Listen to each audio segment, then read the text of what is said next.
All right, everybody, welcome back to the Maybom Perspective. I'm your host, John Cates. Joining me today is Julie Whitesell. Julie, welcome. Thank you for having me. Good to be here. Yeah. Always good to spend time with you. Yeah, good to be with you too. I know you've done a few of these podcasts, so thank you for joining us. My pleasure. We wanted to talk a little bit today just about, some changes that are coming in South Carolina to some of the forms and the way that we handle broker compensation. As you guys know, Julie is all things South Carolina. She is our broker in charge of our Aiken office. And all of you know her also in her roles both at SCAR and also nationally with NAR. I know you're super involved in those and are sort of the incoming president for SCAR, which is super exciting. Before we get into that, why don't you tell us just a little bit about your background in both NAR and SCAR and what sort of compels you? What's that calling that you feel to be so active and be so involved? Well, thank you. First of all, I couldn't do those things without the support of you guys, of Maybom, and allowing me to be involved in that way. So thank you. Sure. And I wouldn't do this anywhere else. Yeah. Just so you know. Yeah. That's good to know. Yeah. Yep.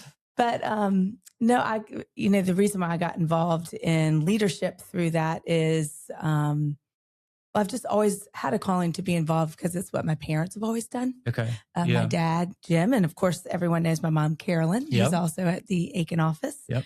They have always been involved in some way, shape, or form. My dad was the chairman of the school board in Aiken at one time. Yep. As you know, we have the Heart Show next week. Got to plug that. Get your tickets. Aiken Women's Heart Board. My dad's written and directed a play for the American Heart Association for my 47 years. Okay. And my brother does that now, which takes up a lot of our time. But just my mom was, involved in the Aiken Association Realtors, treasurer of the Aiken High Booster Club forever. Yeah. They've just always been involved. And so I've always felt a calling to do the same. Yeah. And I love this industry. The opportunity that we have to serve our communities and help buyers and sellers with the largest financial transaction they'll ever make is just incredible. Yeah. And it's just been a cool opportunity. I did leadership SCR in 2016. Okay. And if y'all remember President Rhea Smith, she came and met with our Aiken office at one point, but she and I were on that, there together and just always kind of got involved. So it started, I've actually never served as the local president. Okay. I've been on our local, I've been on our local board in many capacities, but just kind of got involved with committees at SCR and continued down that path. So it's kind of cool. It's a neat opportunity to serve as the president-elect and soon president. And no one from Aiken has ever done that. So that's amazing. Kind of neat. Yeah, that's super neat. I know another thing that you're passionate about is RPAC and advocacy. Talk a little bit about the importance of that, especially sort of in the current state of our industry. Thank you for asking about that. I think that RPAC is the best investment you can make in your community, in your business, in this industry. What that does, that investment goes towards candidates, local and state and federal candidates, never a presidential candidate, but local, state, and federal candidates that support private property rights and home ownership. Okay. That's it. So I may not vote for that candidate, right? But when you're wearing your RPAC hat, you have to think about that. So it's as simple as giving a $25 investment, or you can go even further. A major investor would be $1,000 of investment, and I am that. And then you can continue down that path. I actually invest more than that. But you can also be a part of the President's Circle. And when you do that, you can give directly to candidates that we support. Okay. And basically, it's so that we can have a seat at the table, right? So when there's issues arising on local, state, federal level, that we are the people that they turn to realtors to find out what is needed, what they can do. And you asked me earlier about NAR. My role there right now is chair of the Federal Technology Policy Committee. Okay. And so we are right now our goals are to kind of put guardrails around AI. It's just so out there, and we are not the resource right now. Realtors are not the resource, but we use it every day. And so we are trying to engage in that and become the resource for federal technology. Got it. Okay. That's great. So, yeah, cool. Well, that's a great one. I mean, I think every strong real estate company needs people that are involved at the state and national level, particularly now. Yeah. So which kind of takes us to, one of the big topics I wanted to talk about. Obviously you're on the SCR board and will be, incoming president. I know the big thing that we've talked about recently are changes to the forms about broker to broker compensation, elimination of co-ops.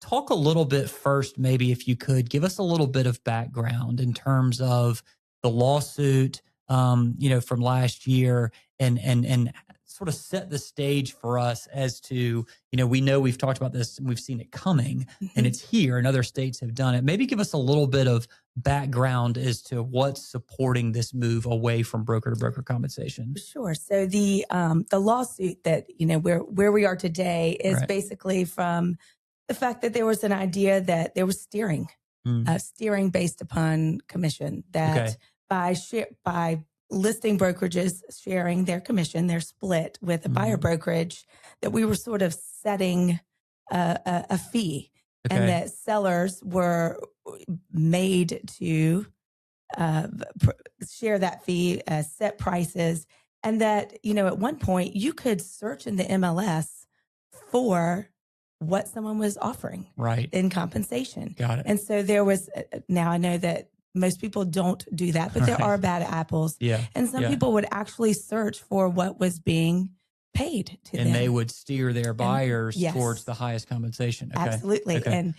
And actually there was a time when I served on the MLS advisory board, and we were a part of, for NAR, and we were part of making that field not available in the MLS. That was something that we recommended to the MLS committee. But anyway, so that fear of steering is why we're here. And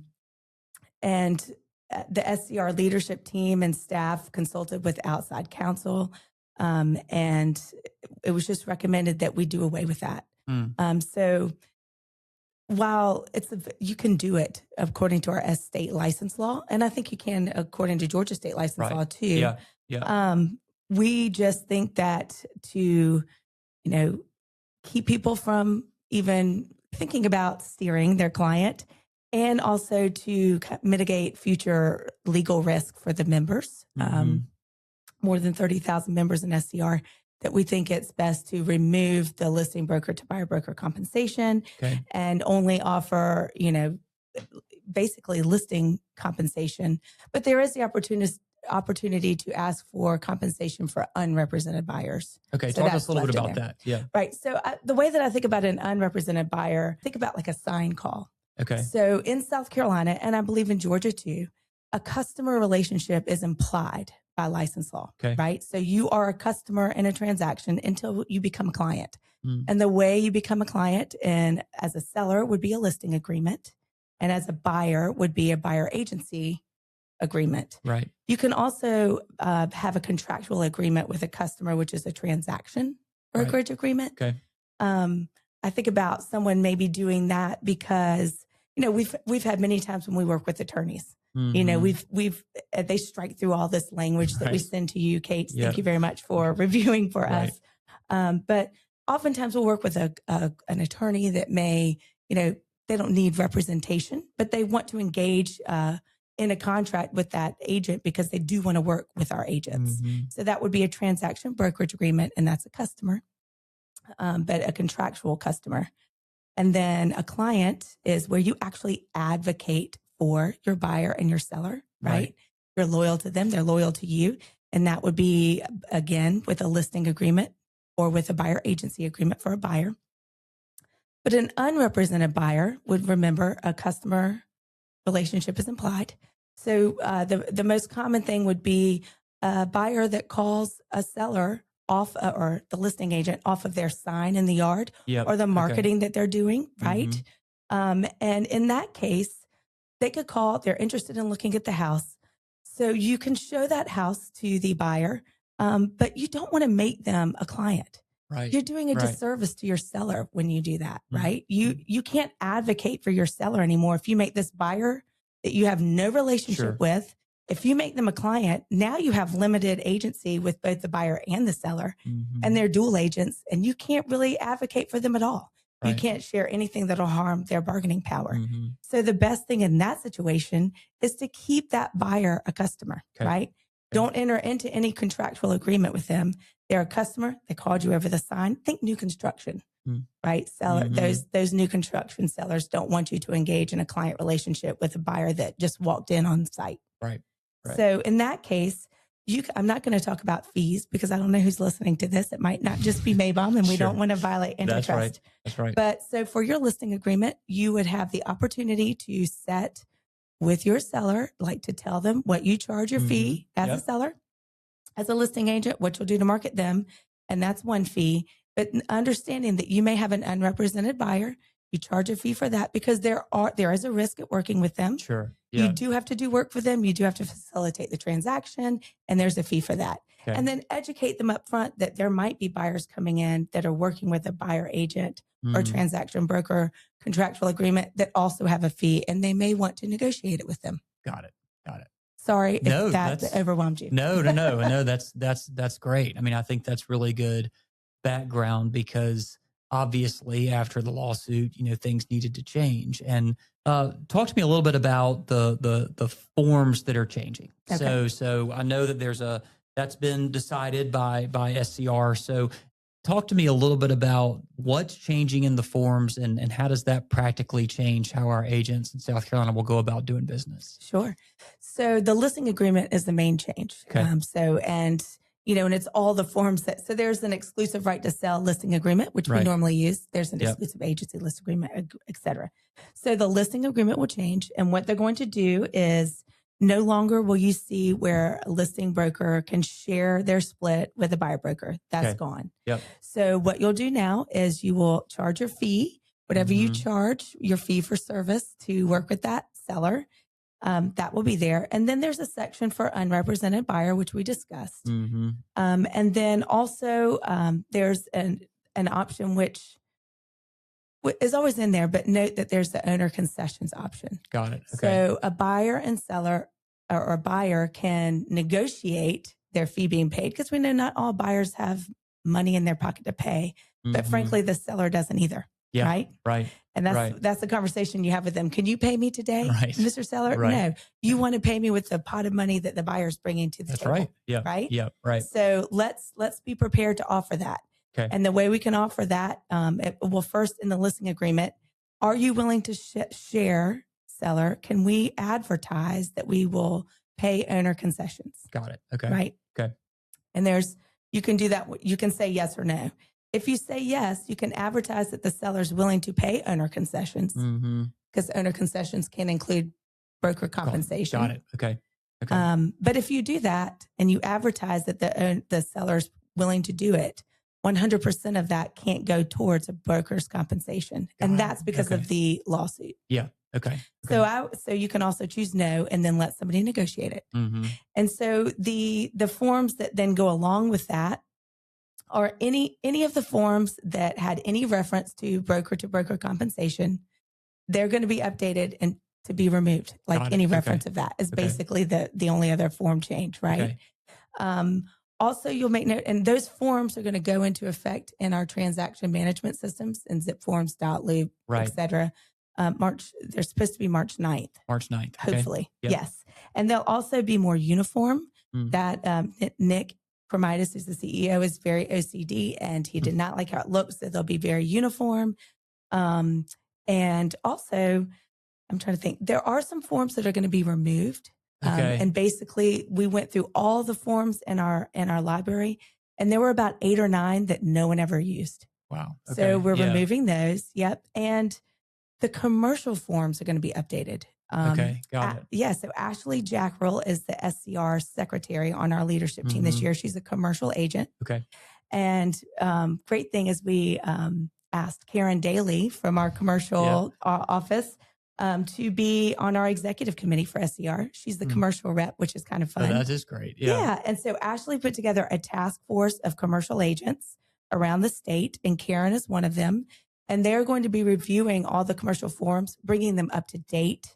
And so those are going to be fresh and new. It'll be a while before that's finished because they have a big task ahead of them. Yeah. But it's kind of cool that Karen's going to be involved in doing that. Yeah, so shout out to Karen. I'm trying to think of what else. So if you think about commission and listing broker to buyer broker, that guarantee is no longer there. And the guarantee is no longer in the MLS anyway. Right. How does a buyer negotiate commission to be paid so they don't have to pay it out of their pocket? Which great question. Yeah. So they have two ways to do it. And it's in the agreement to buy and sell real estate. One, there is a reference you can check on the last page that you're going to include a seller to buyer broker compensation agreement. Okay. We took away that listing broker to buyer broker compensation agreement. Right. March 9th, can't do that anymore through SCR forms. And I have a question for you about that. Sure. But before we get there, either you can attach a seller to buyer broker compensation agreement to your agreement to buy and sell real estate and negotiate it that way. Or there is the transaction costs, Section 6 in the agreement to buy and sell real estate.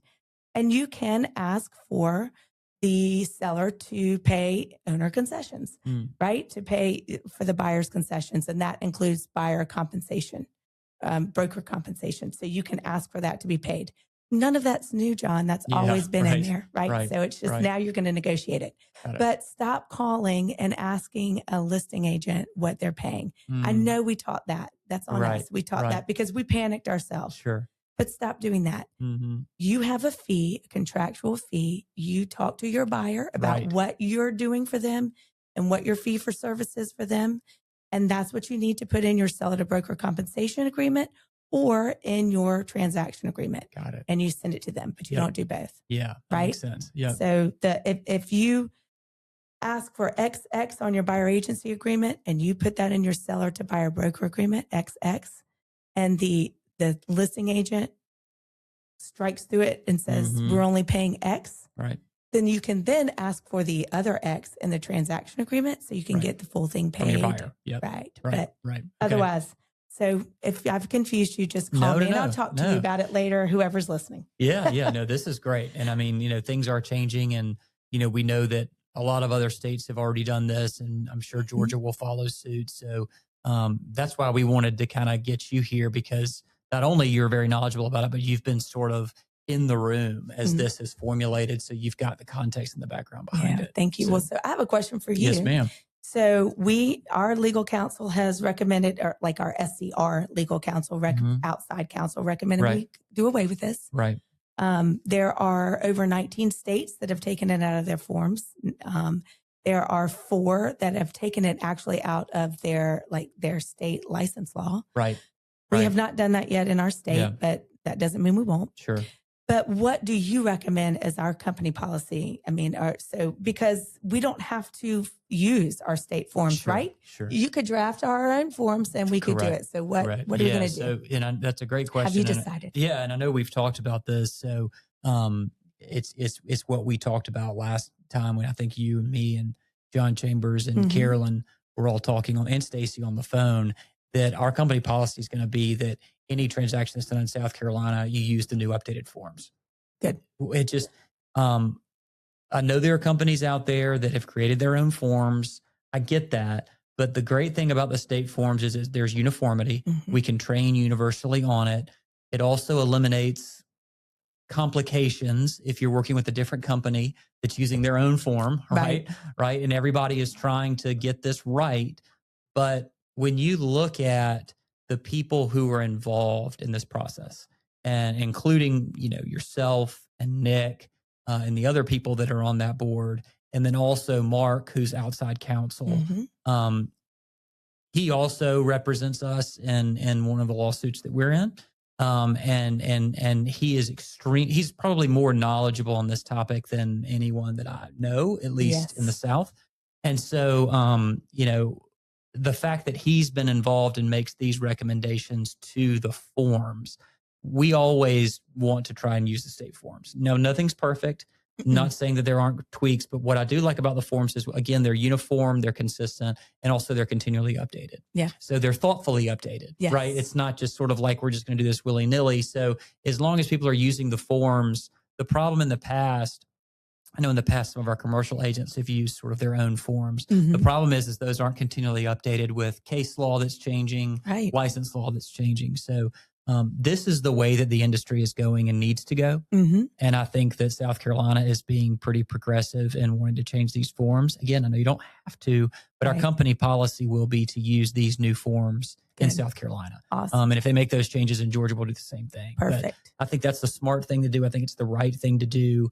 And after reading, a lot about this from particularly the outside counsel to SCR and who's our own counsel, it'd be really hard to defend if somebody was like, hey, why are you doing this? Right. We're like, well, our outside lawyer told us to do something different. The state told us to do something different, but we just felt like we should do it differently. So I just feel like you can't go wrong when you have all of those people that are really keeping their finger on this pulse going forward. So that will be our company policy. So, well, and there's so many people in this company that are so engaged in the industry and so knowledgeable. I mean, if you're between Reagan and Stacy, Janet, who's helping us, John, I mean, Gray. I mean, you can reach out to any of us and we will, no matter what office you're in, and we're happy to help guide you through the process. So don't ever feel like, you're on an island and can't get help, because we can talk through it.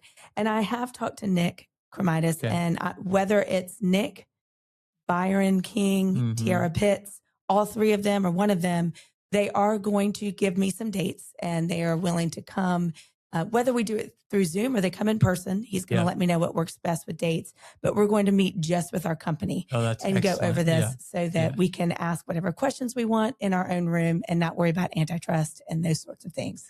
So agents, Maybom agents, I hope you guys heard that. Yes. Anybody in South Carolina that does business in South Carolina, everybody needs to be there.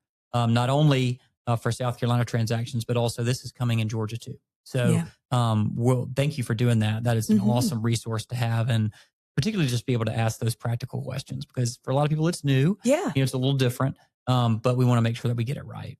So, all right. Well, before we go, I did just want to ask you, how are things going in Aiken? Tell us a little bit about the Aiken market. Are things, I know we've had some good activity so far to start the year, but tell us a little bit about how the Aiken market's doing right now. The Aiken market's wonderful, right? Yes, right. Everybody wants to live in Aiken. No, everything is going well. We're busy. Agents are in the office. Things are looking good. I mean, even we had an Aiken Association of Realtors meeting the other day, and talking to agents, not only in our company, but around. People are busy. People have got listings. We're seeing a lot of that. We've got buyers calling in. A buyer walked in the other day on a floor call. That's great. I know floor comes and goes of when you're busy, but the Aiken market's looking good. That's great. So I'm excited about that. It makes me think, when we talk about forms in the Aiken market, I think about Maybom Mortgage and how great they are to help us. In 2024, about 42% of our sales in Aiken were cash buyers. It's wild. Yeah, I know, that's it's crazy. Crazy high number. Yeah. And I bring that up because there's one more form that's going to be added, but something that we added to our list, to the listing agreement that'll be added, and that is FinCEN. So if you've heard of that, and there's a draft addendum that I've shared. But for those of you that don't know what FinCEN is, it's Financial Crimes Enforcement Network. Right. There is, I think, beginning March 1st, an obligation not for us as realtors, but there's an obligation for closing attorneys to report information to the federal government. Got it. If there are three things that show up in a sale. Got it. Okay. Right. And so those three things are, if a buyer is buying a residential property. Okay.